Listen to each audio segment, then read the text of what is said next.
제2장. 안드레가 먼저 잠에서 깨어났다. 그곳이 낯선 곳이었기 때문에 제정신을 가다듬기까지는 약간의 시간이 소요되었다. 그는 옆에서 자고 있는 요한을 보면서 예수님을 처음부터 기억하기 시작했다. 그 작은 오두막집을 재빨리 살펴본 그는 예수님이 없는 것을 발견하고 요한을 흔들어 깨우기 시작했다. 요한, 일어나 봐! 그분이 어디에 계시지? 자네 그분이 떠나는 것을 보았나? 요한은 눈을 비비면서 재빨리 일어나 앉았다. 그때 아직도 몽롱한 상태에 있는 그의 마음속에 전날의 사건들이 주마등같이 스쳐 지나갔다. 요한은 그 작은 오두막 집을 쭉 둘러본 후에 거의 고함을 치다시피 했다. 그분이 어디 계시지? 그분이 떠났다는 것을 보았나? 안드레는 그것은 방금 전에 자네에게 물었지 않나? 어서 가서 그분을 찾아보세. 하고 말했다. 그들은 자신들의 짐을 주섬주섬 주워들고 샌들을 신고 간단한 천으로 몸을 두른 후에 문을 막 나서려 했다. 그러나 찰나에 주님께서 문을 열고 들어오셨다. 주님은 그들을 둘러보시면서 지난밤에 잘들 쉬었느냐? 그런 것 같구나 하고 말씀하셨다. 그들은 주님을 맞이하기 위해 뒤로 물러섰고 요한이 먼저 말을 시작했다. 우리는 방금 당신을 찾아 나서려 했습니다. 이 말을 마친 후 잠시 어색한 침묵이 흘렀고 바로 그는 당신도 잘 주무신 것 같군요. 우리가 지난밤 너무 많은 질문들로 당신을 힘들게 하지 않았나 싶습니다. 하고 말했다. 그렇지 않다. 너희는 전혀 나를 괴롭히지 않았어. 나는 오히려 너희의 열정적인 질문을 즐겼단다. 자, 너희들을 위해 빵을 좀 가져왔다. 안드레는 선생님, 당신이 우리에게 빵을 가져오라고 말씀하셔야 합니다.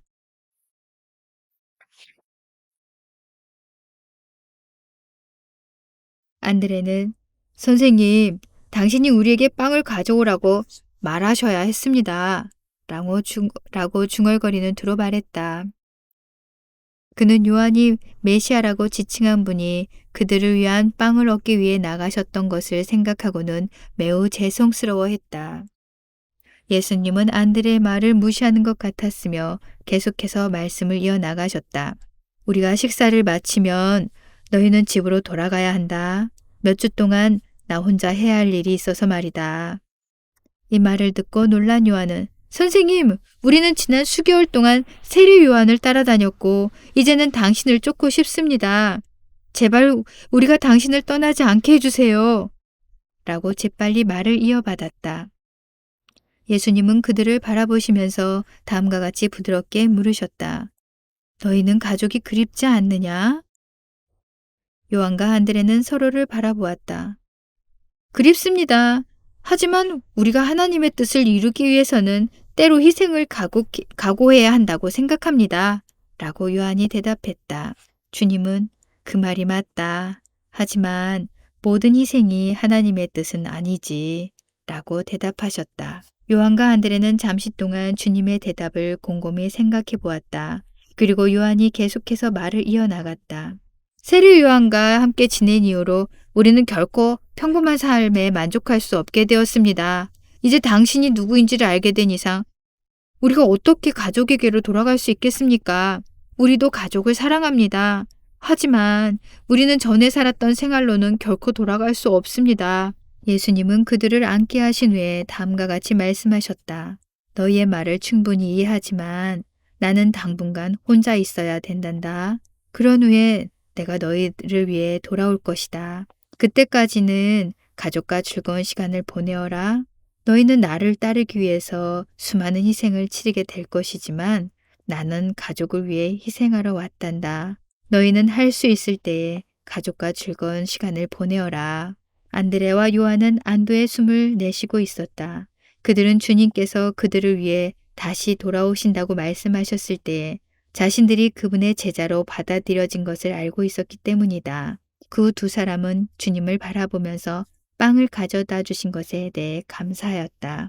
이 세 사람이 앉아서 이야기하고 있을 때에 그들을 지키고 있던 천사장들은 그들의 말을 하나도 빠짐없이 경청하고 있었다. 그들은 이 평범한 두 사람이 어떻게 하나님의 아들과 함께 있을 수 있는지에 대하여 아직도 놀라워하고 있었다. 별들이 그분을 찬양하고 수백만의 천사들이 그분의 명령을 따르고 있었지만 지구라 불리는 이 먼지와 같이 작은 곳에서는 어느 누구도 그분이 누구인지를 알지 못하고 있었다. 더욱 놀라운 것은 주님께서 이 두 사람과 일상적인 대화를 즐거워하고 계신다는 것이었다. 그들은 천국에서는 이러한 모습을 한 번도 본 적이 없었으며 심지어 가능할 것이라고 생각도 해본 적이 없었다. 메신저 천사가 그들에게 다가왔을 때 두 천사장이 그를 맞이하기 위해서 돌아섰다. 그들은 그 천사가 가브리엘인 것을 발견하고 깜짝 놀랐다. 그 두 천사는 한쪽 무릎을 구부려서 몸을 낮추었고 칼로써 그에게 경례를 보여왔다. 이것은 수천의 천사들이 가브리엘을 맞이하는 표이기도 했다. 잘들 있었나? 이제부터 자네들은 저 두 사람을 따라 다녀야 하네. 그들은 당분간 주님으로부터 떨어져 있게 될 걸세. 따라서 자네들은 저 두 사람을 잘 보살펴야 하네. 미가엘이 주님과 함께 있을 걸세. 명심하겠습니다. 우리는 저 두 사람을 책임지고 보살피겠습니다.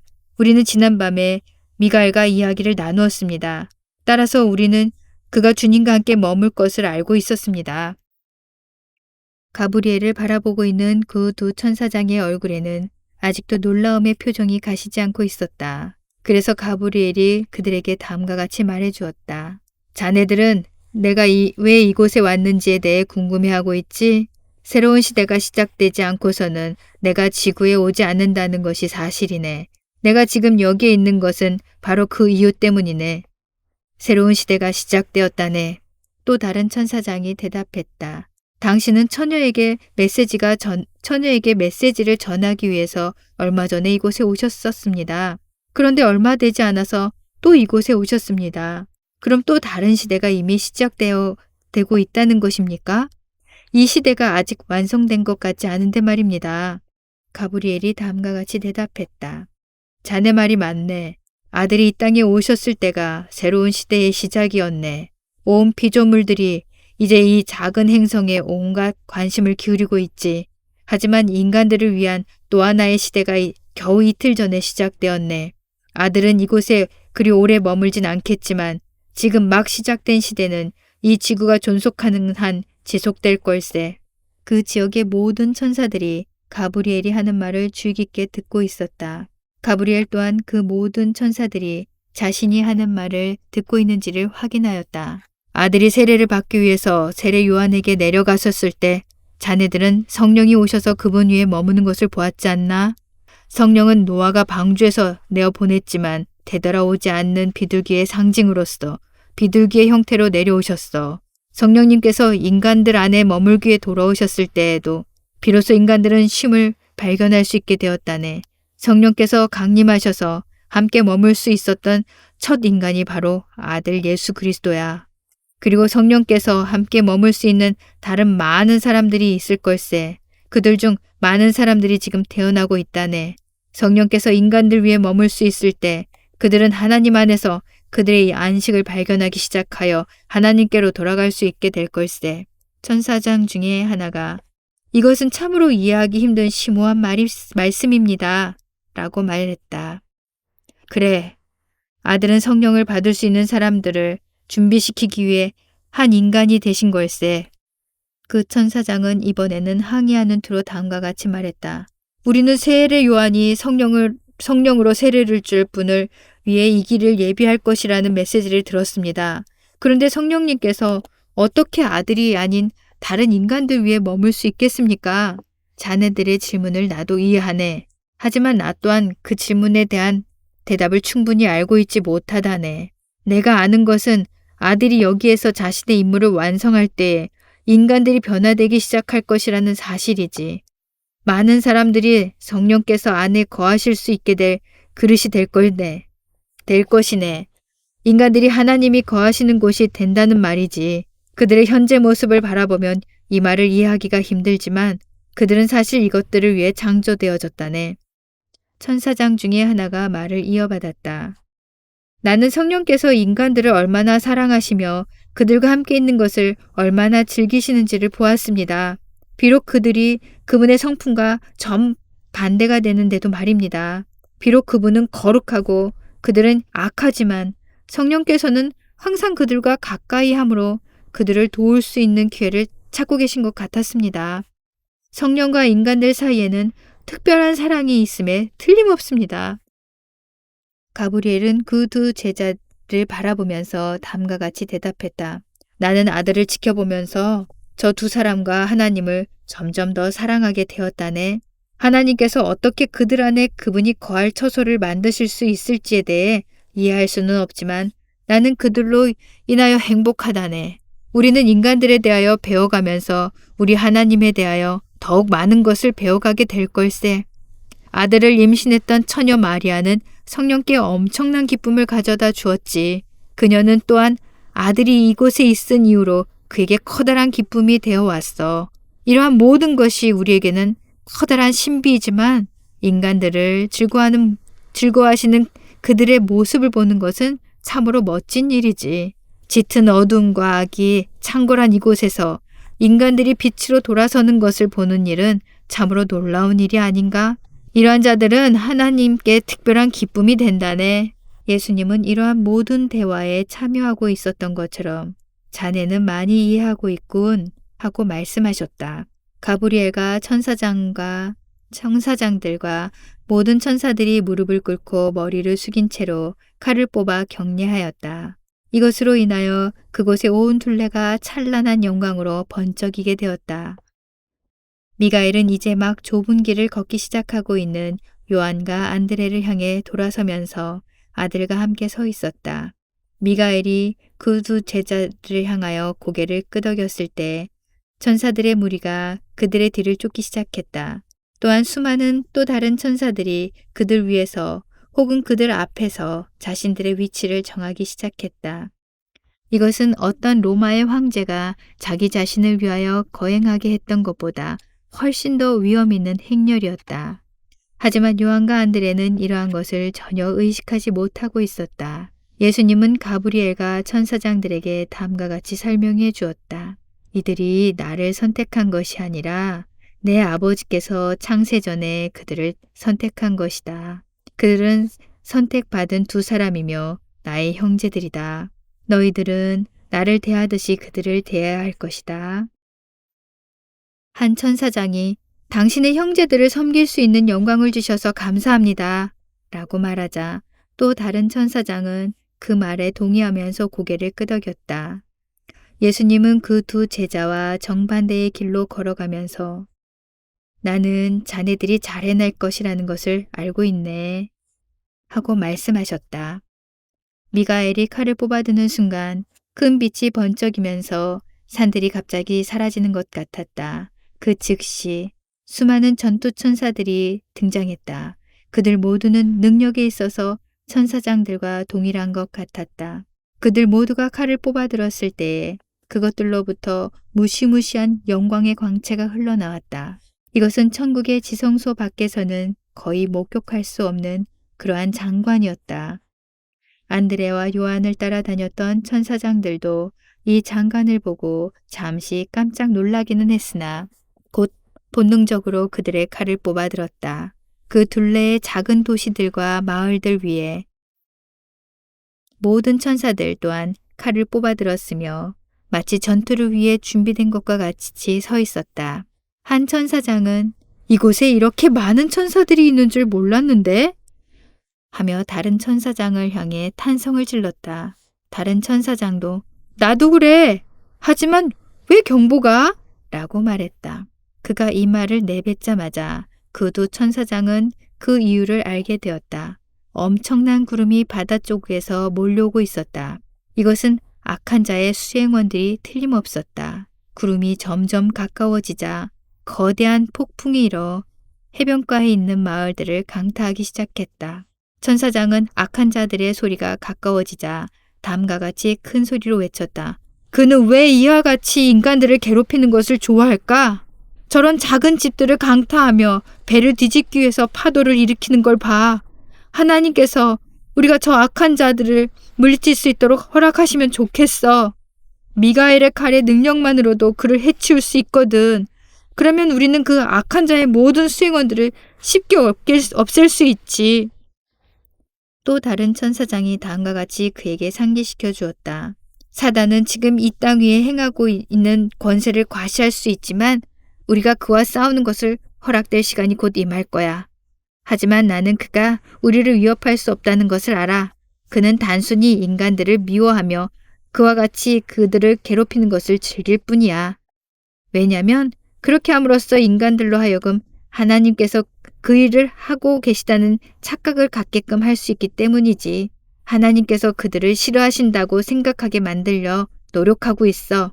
그렇게 되면 인간들이 하나님을 추구하지 않게 될 테니까. 그 주위의 마을들 위에 있었던 천사들은 그들 가운데 들어온 수많은 악한 영들로부터 그들이 책임지고 있는 새로운 사람들을 지키느라 매우 바빴다. 많은 격돌이 있었지만 악한 영들은 선택받은 자들을 건드릴 수 없다는 것을 곧 알게 되었다. 분노한 그들은 보호받지 못하고 있는 남자들과 여자들을 향하여 나아갔다. 수많은 가정들에서 끔찍한 싸움들이 벌어졌다. 그날 밤 정욕의 영들이 남자들과 여자들과 자녀들 속에 들어가 많은 가정들을 무너뜨렸다. 광기와 두려움의 영들이 폭풍에 의해 만들어진 분위기에 도움을 받아 사람들을 괴롭히기 시작했다. 이것은 거룩이라 불리는 땅에서 벌어진 매우 거룩하지 않은 밤의 시작에 불과했다. 미가엘은 예수님께 바짝 붙어서 주님, 우리가 가만히 있어야 합니까? 하고 물었다. 내 마음 또한 아프다네. 선한 친구여, 나는 자네가 수세기 동안 내 백성 이스라엘을 주시해왔다는 것을 알고 있네. 자네는 적에 의한 그러한 많은 공격들을 목격해 왔을 걸세. 자네가 아무런 반응도 하지 않고 가만히 있는 것이 자네에게 얼마나 힘든 일이라는 것을 내가 알고 있네. 하지만 자네가 행동을 개시할 수 있을 날이 올 걸세. 그때 자네는 하나님의 복수를 수행하는 자가 될 걸세. 하지만 지금은 아니네. 우리가 에덴 동산에서 인간에게 순종과 불순종의 자유를 주었을 때 우리는 그들 스스로 자신들의 주인을 선택할 수 있는 자유를 준 것일세. 나는 인간들에게 선택할 수 있는 또 한 번의 기회를 주기 위해 여기에 있네. 이번에는 그들이 불순종의 결과를 알고 있기 때문에 선택이 훨씬 더 분명해질 걸세.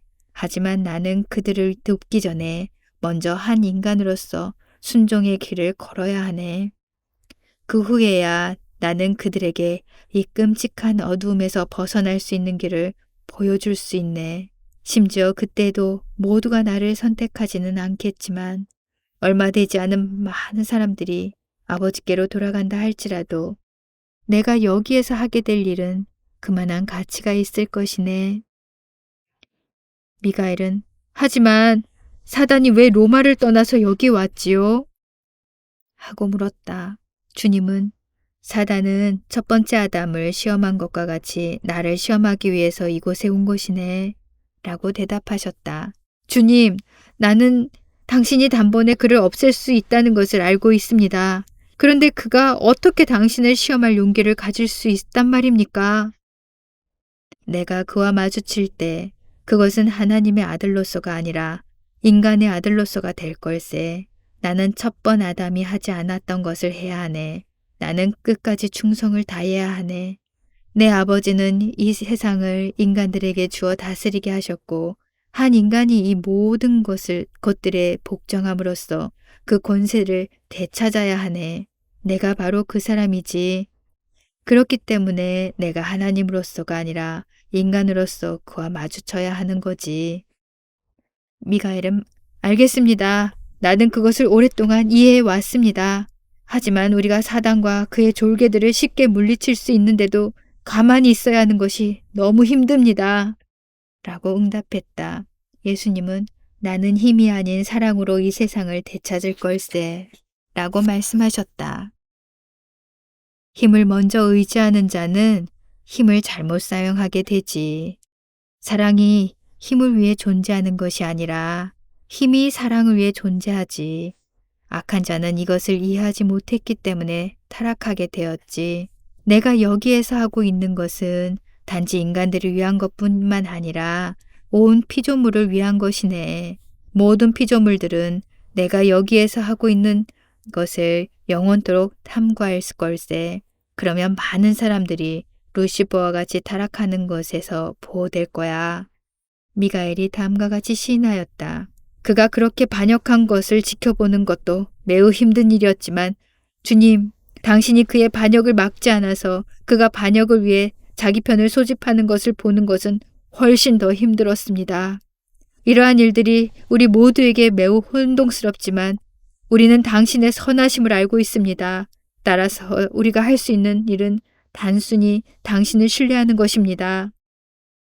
예수님은 잠시 멈추어 미가엘의 눈을 바라보았다.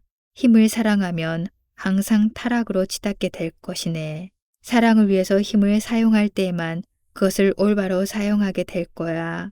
나는 힘이 아닌 사랑을 나타내기 위해서 여기 왔네. 자네는 내가 여호수아를 위해서 태양을 멈춘 것과 같은 일을 하는 것이 혹은 홍해를 가르는 것과 같은 일을 하는 것이 얼마나 쉬운지 알고 있네. 하지만 내가 그러한 일들을 한다면 인간들은 진리를 사랑하거나 나를 사랑해서가 아니라 두려움 때문에 나를 선택하게 되겠지? 나는 그들을 위한 나의 사랑을 나타내기에 필요한 힘만 사용할 것이라네.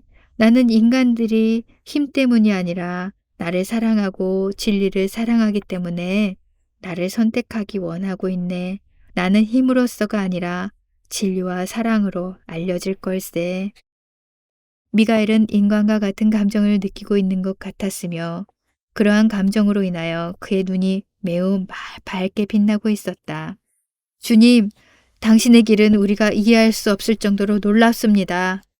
하늘의 모든 천사들은 이곳에서 행하시는 당신의 모습을 바라보면서 지혜를 배우고 있습니다. 당신은 나에게 큰 능력과 권세를 맡기셨습니다. 하지만 나는 나의 능력보다 당신의 길을 지켜보는 것에 훨씬 큰 가치를 부여하고 있습니다. 나는 지금과 같이 사랑을 느낄 수 있는 것을 매우 소중히 여기고 있습니다. 당신을 지켜볼 때에 나의 사랑이 커져가는 것을 느낍니다. 나는 이제 내가 적들을 미워하기 때문이 아니라 이 사람들을 사랑하기 때문에 그들을 위해 싸우기 원한다고 말할 수 있습니다. 하지만 여전히 힘으로 반응하고 싶을 때가 있습니다. 예수님께서 다음과 같이 말씀하셨다. 자네는 매우 현명한 종이군. 자네는 한 목적을 위해 불려졌다네. 자네에게 주어진 힘은 온전히 사용될 것이네. 하지만 자네는 힘을 올바로 사용하기 위해서 그것을 사랑 안에서 이용해야 한다는 것을 항상 기억해야 해. 심지어 악한 영들과 싸워서 승리하라는 명령을 받았을 때에도 자네는 지금 여기에서 배우고 있는 올바른 진리들을 위해서 그렇게 해야 하네. 하지만 지금은 여기에서 기다리게. 난 혼자서 가야 하네. 미가엘은 멈추었지만 안타까움은 금할 수 없었다. 주님! 주님은 이렇게 해야 해. 나는 혼자서 광야로 갈 테니 자네와 자네의 무리들은 여기에서 기다려야 하네. 라고 말씀하셨다. 예수님은 전례 없었던 칠흑같이 어두운 구름이 깔려있는 광야 안으로 걸어 들어가셨다. 모든 종류의 악한 영들이 그 광야 둘레와 공중 위에 까맣게 모여 있었다. 사단의 둘레에 어둠이 짙게 깔려 있었기 때문에 그는 보이지 않았지만 그 지역의 모든 천사들은 그의 현존을 느낄 수 있었다. 그 지역에서 사방 1000마일 안에 있는 천사들은 누구나 할 것 없이 40일 동안 칼을 칼집에 넣지 않을 것이다. 몇몇 천사장들이 미가엘에게 다가와 경례를 표했다. 몇 분 동안 침묵을 지키고 있던 미가엘이 그들에게 신호를 보내어 앞으로 다가오게 했다. 그들 중 한 천사장이 이제는 우리는 어떻게 합니까? 하고 물었다. 미가엘은 경계태세를 갖추고 자네들에게 맡겨진 자들을 잘 지켜야 한다. 하지만 공격은 하지 마라. 고 말하면서 계속해서 예수님께서 사라진 방향을 주시하고 있었다.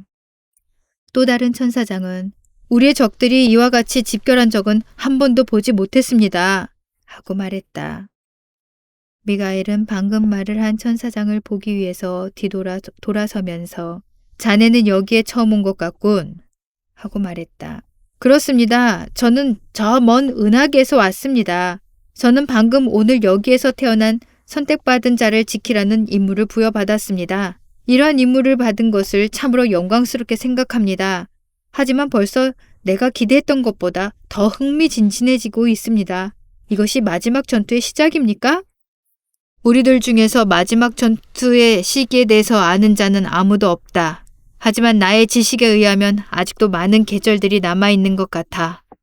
자네들이 지켜야 하는 선택받은 자들은 악한 자와 싸워 이기게 될 위대한 승리자들이 될 것이다. 그들은 우리 천사들이 소유하고 있는 것보다 훨씬 더 강력한 힘으로 싸우겠지만 아직은 대부분이 유아들이며 많은 자들은 아직 태어나지도 않았네. 여러 천사장들은 어떻게 그러한 일이 일어날 수 있습니까? 하고 놀라운 표정을 지어 보였다. 그들 중 한 천사장이 말을 계속해서 이어나갔다. 그들은 하나님의 말씀을 전달하는 천사들 중 가장 작은 자만큼의 능력도 가지고 있지 않습니다.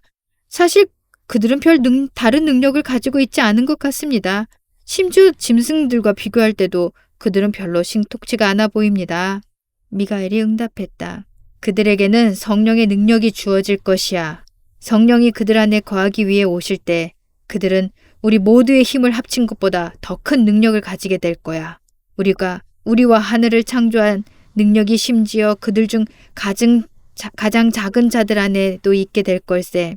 수백 명이 넘는 천사장들은 이제 입을 다물지 않을 수 없었고 침묵만이 흐르게 되었다.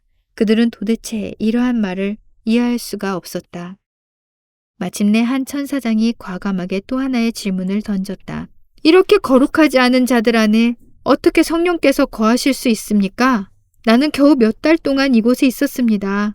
그런데 이곳에 있는 동안 나는 내가 존재한다고 생각했던 것보다 훨씬 더 많은 악을 이 사람들 안에서 보았고 심지어 그들 중 가장 선한 자들 안에도 악이 존재함을 볼 수 있었습니다.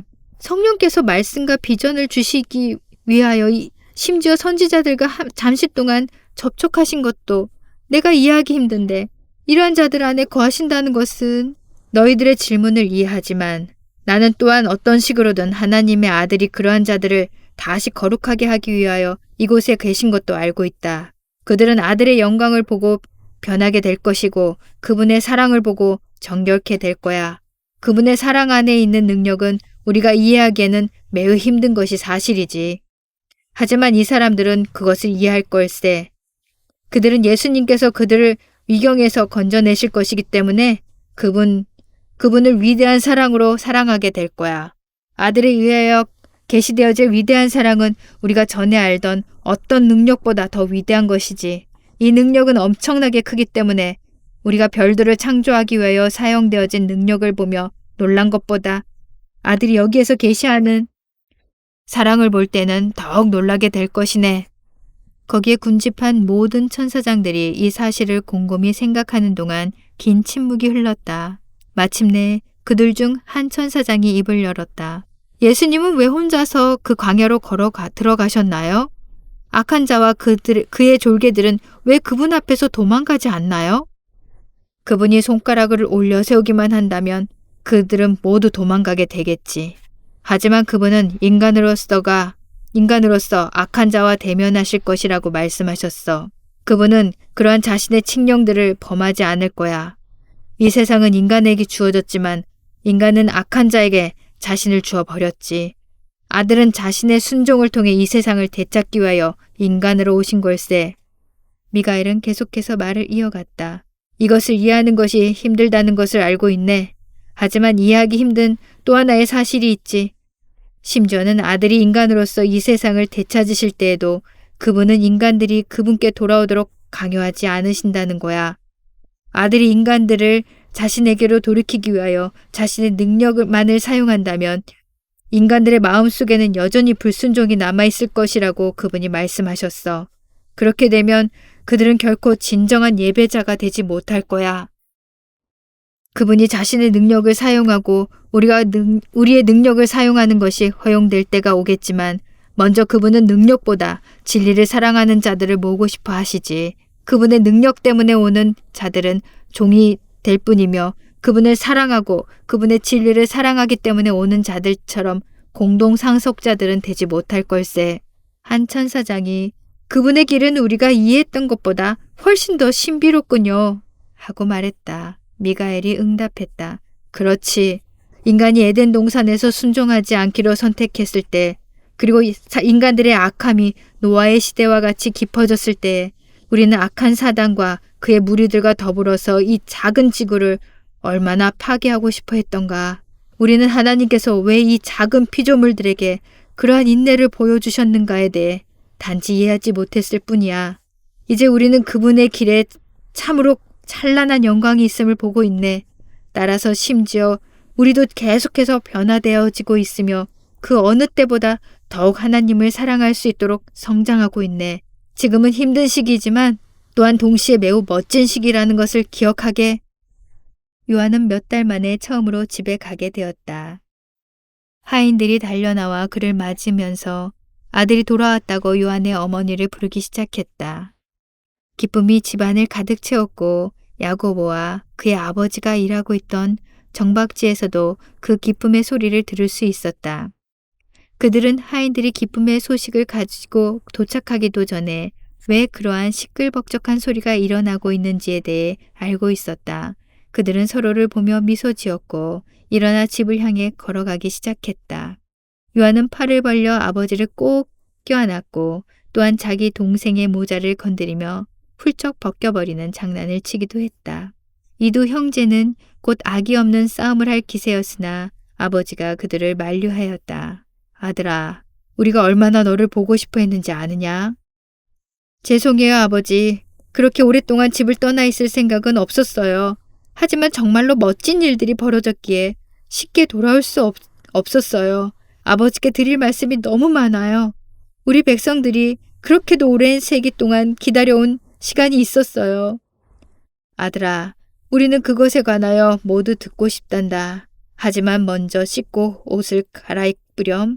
네가 온 것을 축하하기 위하여 멋진 저녁 식탁을 나누고 싶구나. 요한은 어머니를 다시 안으면서 고마워요. 아버지 다시 돌아와 아버지와 어머니와 함께 할 수 있어서 너무 좋아요. 라고 말하였다. 요한은 장난기 섞인 행동으로 동생을 떠밀면서 자기 방을 향하여 나갔다. 그는 가능한 한 빨리 씻고 돌아올 생각이었다. 그는 기쁨으로 가득 차 있었다.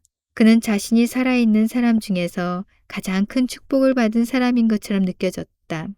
그는 아주 행복한 가족을 가지고 있었고 세례 요한에 의해서 가르침을 받았으며 메시아를 발견하는 축복을 누린 사람이었다. 그는 그의 가족에게 모든 세부 사항들을 광장에 쏟아놓고 싶었으나 가족의 법칙을 잘 알고 있었다. 저녁 시간이 그러한 대화를 나눌 수 있는 좋은 시간이었다. 이러한 이유 때문에 그들의 저녁 시간은 보통 몇 시간씩 지속되었다. 몇 분 동안 침묵이 흘렀다. 마침내 세베대가 입을 열었다. 이 사람이 메시아인 것이 확실하냐? 우리는 세례 요한에 관해서는 수없이 들어왔어. 그의 말을 들으면서 나는 그가 참 선지자인 것을 확신할 수 있었어. 나는 그가 너를 제자로 받아들인 것에 대해서 매우 고맙게 생각하고 있어. 하지만 너는 이 다른 사람에 관해서는 거의 아는 것이 없지 않니? 내가 세례 요한의 말을 정확히 들은 것이 확실해? 하나님의 어린 양이 메시아와 같은 말이니?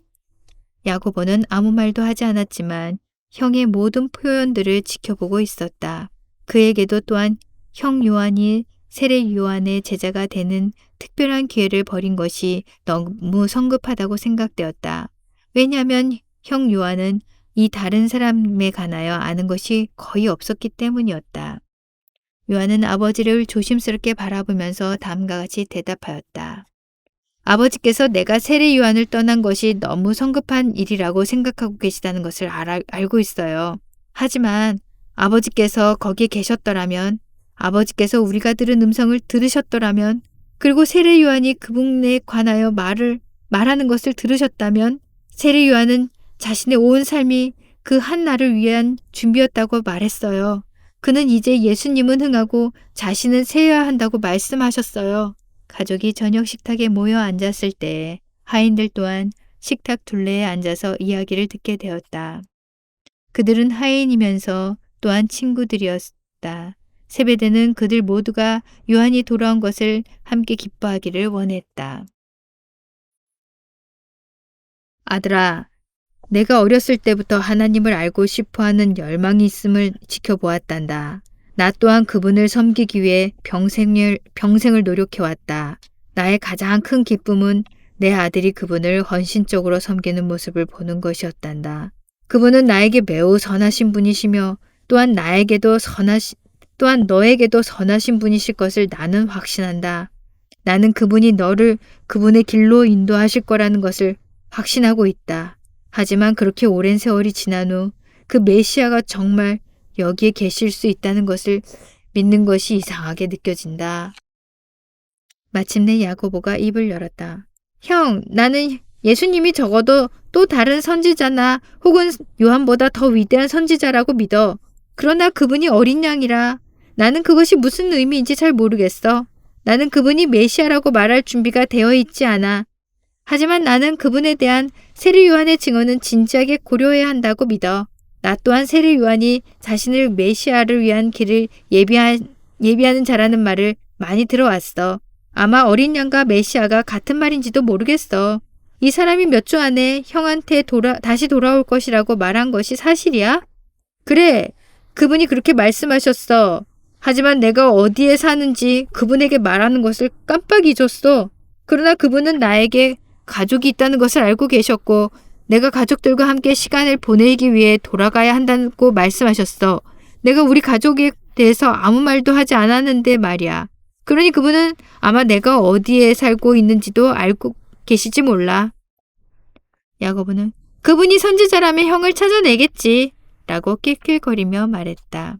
요한은 약간 불안해하는 표정으로 나도 그분이 그렇게 하길 바래 라고 응답했다. 세베대는 일어나면서 다음과 같이 말했다. 이제 식사를 마칠 시간인 것 같다. 이틀 전에 일어났던 폭풍으로 인해 매우 큰 피해를 입었단다. 몇몇 배들과 그물들을 수선하려면 몇 주가 걸릴 것 같다. 하지만 우리는 우리 이웃들이 당한 손해와 비교하면 그래도 감사하지. 나는 그만큼 거대한 폭풍이 그렇게 빨리 일어나는 것을 본 적이 없었단다. 그것은 마치 하나님의 진노가 우리 위에 임하는 것 같았다. 우리가 그러한 진노를 받아 마땅하지만 말이다. 작년에 우리나라에 12건의 강간 사건이 보고되었고 지금 헤롯이 행하고 있는 일들을 보면 가족에 대한 끊임없는 공격이 임하고 있는 것 같구나. 야고보는 아버지, 온 세상의 다른 나라들이 우리보다 훨씬 더 악한데도 불구하고 하나님께서 우리를 그렇게 심하게 심판하시는 이유가 뭘까요? 옳지 않은 것 같아요. 라고 질문 섞인 말을 하였다. 세베대는 마치 그들이 전에도 똑같은 대화를 나눈 것처럼 약간 강한 어조로 다음과 같이 말하였다.